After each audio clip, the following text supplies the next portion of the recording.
Hi, this is Steve here. I'm going to do a little clock collection video right now.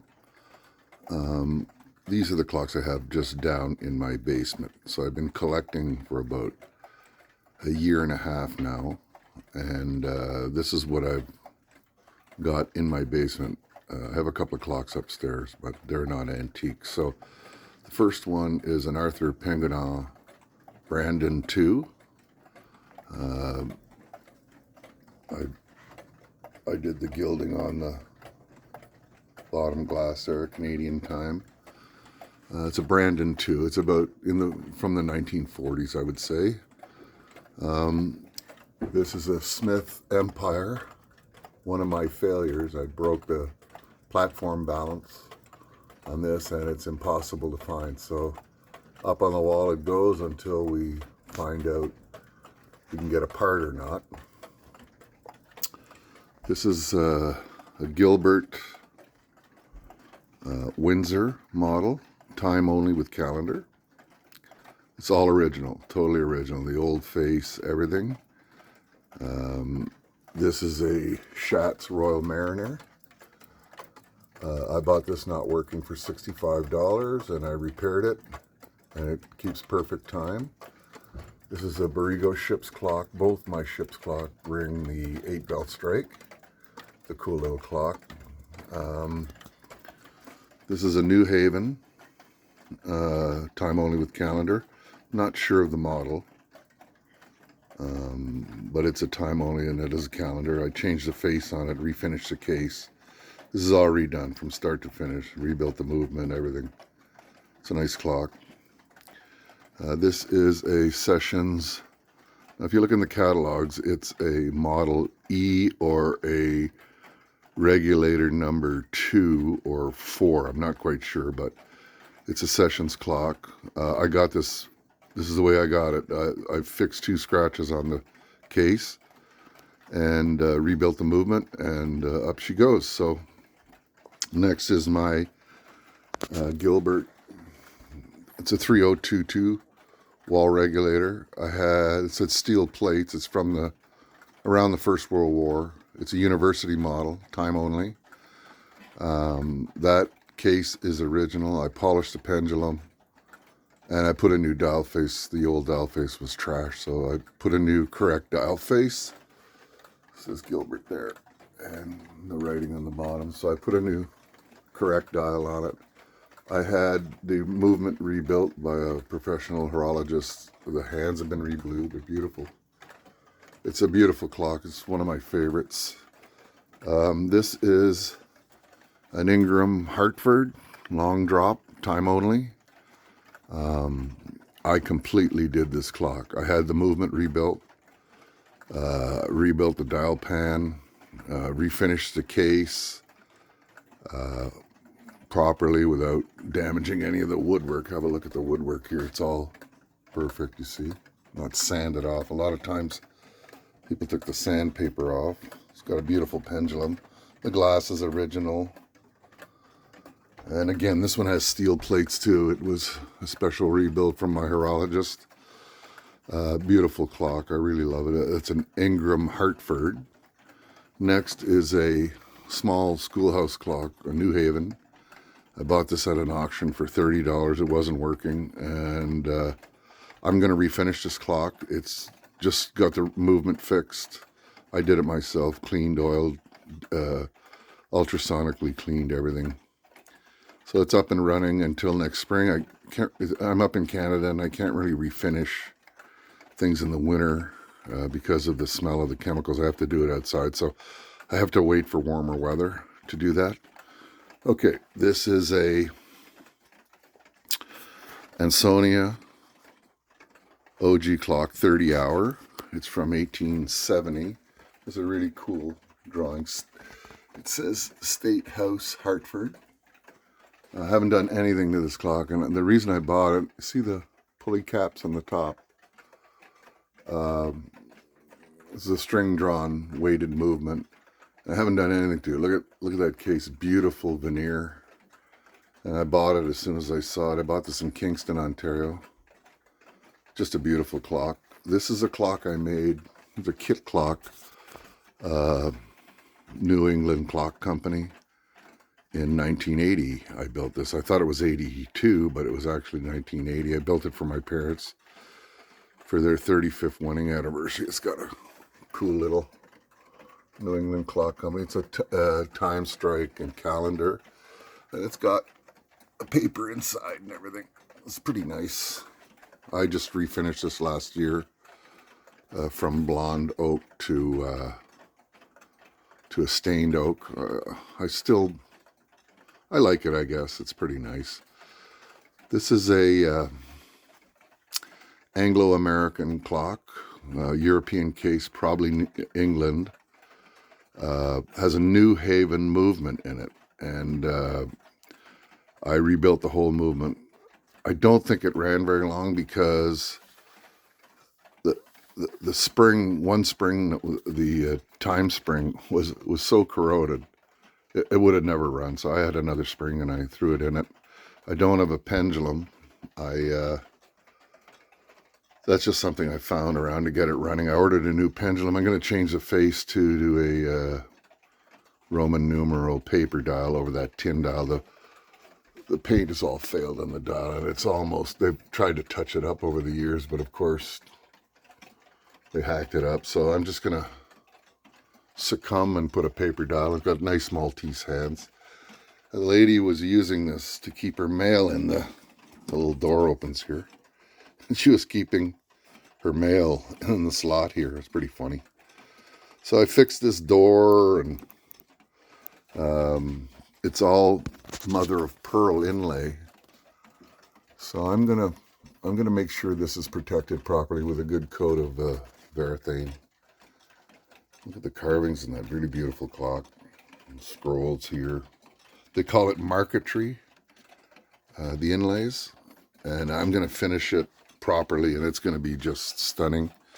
This is a Ansonia, A regular. I gilded the glass with regulator just because it had nothing on it, but it's an Ansonia from 1870, time only.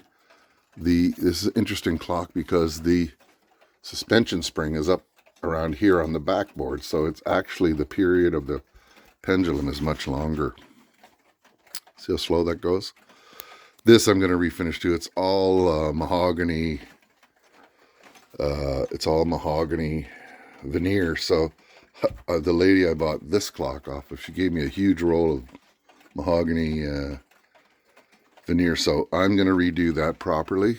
There's no face, a glass bezel, glass or bezel. This is a Seth Thomas from about 1940s. The Art Deco style, time only. It's made in Canada too, which is kind of cool. They probably made these in the West Clocks factory in Peterborough, Ontario, and probably around the war time. It's a beautiful clock, more modern style. This is a Sessions time striking calendar. I bought this for $25. It has no bezel or glass up top. It had no glass at the bottom. I gilded that regulator on with a cheap piece of glass. It's not done yet. It's not finished. It's got a beautiful pendulum.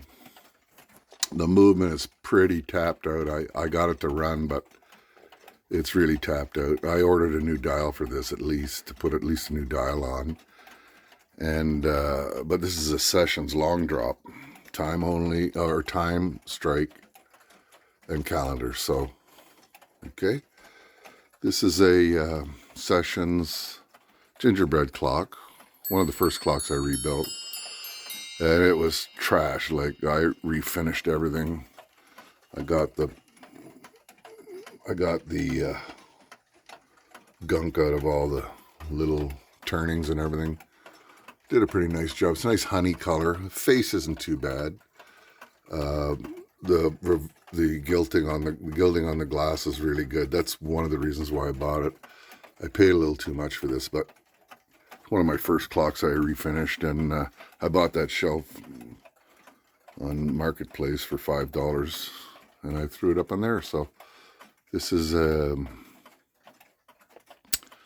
One of my first clocks I refinished, and it turned out really nice. A lot of people like it. Okay, over here I have an Ian Welch OG. I bought this for $50. Again, it has the pulley caps on the top, you see? The veneer isn't too good on this, so this is a mahogany veneer, so again, I'm going the outside, and they took the veneer off the sides. I'm sorry, the light isn't too good. Okay, so, but the reverse glass is perfect on the lower tablet, so it's perfect. And, you know, that's basically why I bought it. And I actually just bought another one for $70 in Kingston that's even nicer than this one, so another Ian Welch. So this is a Seth Thomas adamantine clock. I rebuilt this whole thing. I rebuilt the movement.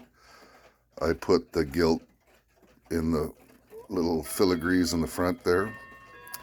Rebuilt the movement. Had one bushing put in by my clockmaker, but it's a nice clock. It's very complete. Adamantine. It's got the lion heads on the side. It's about from 1920, 1930. Really cool. And it's ticking away just fine. And then this is a Ingram. This is an Ingram clock, mantle clock. This is the first clock I had the guts to pull apart and rebuild the movement. So I did the whole thing. It was my first project. Now the case isn't done. It's pretty tough. I bought this for $25, so my horologist told me, oh, it's a good experiment. So away I went, and I trashed. It was basically trash, but I'm going to redo the case eventually, and they're really not worth anything. And it's not complete. There's hardware on the sides missing, and it's not complete. So I don't know. I might turn it into something, you know, half decent. I have the glass for the front too. This is a solar mantle clock. It's a Hermley movement, 3 chimes. I bought this for $25, and the lady, of course, said it didn't work. So I did a clean in oil, redid the springs, and it started right up. So I polished the case a little bit, although you can't really see it, but it's a beautiful clock. Solar is like Forestville or anything like that. Solar clocks were carried by Timothy Eaton in Canada. So this is probably from the 70s, I would imagine. It's a modern German movement in a mass-produced case, and it's got full triple chime, Westminster, Whittington, and St. Michael's, and a silence. And I cleaned and rebuilt all this movement, and it runs perfectly. So, okay. I also have a Westinghouse electric banjo clock. I just got this a while ago. I bought it because the case was complete with the finial on the top. And I actually got this to work. It's got a little electric motor that's really tired. So I took apart, it's a brass mechanism, and the face has been painted. You can see it says New Haven Westinghouse. And that little mechanism there is some kind of mechanism to tell you how long the power's been off, up to 3 minutes. When you unplug this, this mechanism starts ticking away. And I don't really understand why. I mean, certainly in the olden days, the power outages were more than 3 minutes. So I don't know why they did that. Maybe someone who knows can tell me, but it's a nice little clock. The bottom lithograph is not correct, I don't believe. Looks like a European scene. Usually these had naval scenes, but this lithograph here in the center is original. So the case is really good. That's a copper bezel, and the glass is perfect. So I'm going to refinish this again, put a new cord. The cord is really ratty, but I'm going to find an antique cord, the proper cord, and rewire it all. And it's beautiful. I think it's cherry, the wood on the case or mahogany, one or the other. But it's a beautiful little clock, so I'm going to redo that and put it up on the wall somewhere. And then for Christmas, my son got me this. This is kind of cool, one of these little puzzle clocks. It's a little, quartz movement. And then you put it all together. It took me like a half an hour to put it together. And it's cool, cool little novelty clock, a little deer head and has the antlers and everything. I really like it. So I put it up down here too. So this is my little shop I have. Ultrasonic cleaner. This is my little gilding. I started gilding, so I made up a little sign that said COVID-19 clock shop because I started working on clocks when I was during COVID because I was had nothing to do and getting depressed, so I took up clock fixing. So I just bought this really good ultrasonic cleaner. This is my little bench here. My bench is a mess here. I just was fixing some clocks. And there's some more. I did an advertising clock for my friend, and I was just experimenting with doing gold reverse gilding. This is that spring. This is the spring out of the Anglo-American clock. Look at that. I mean, that has been. I tried to clean it. It won't even come clean. And it's all set and everything, so it's scrap. So okay, and then I have a little jeweler's lathe here. I have to hide everything because my grandson is poking around now. So that I have that and a box of collets, spring collets so I can take the movements all apart and polish them and clean them all up on my little lathe. And I have this little West clock I bought for $5, a little alarm clock. I'm going to rebuild that one day. It's old, it's got a paper dial, and it's stained and banged up. And this is a clock a lady gave me. It's a kit clock, I'm sure, but there's a Kleininger movement. And it's really cool. It's got the 8 bells up there. Give it a little test right here.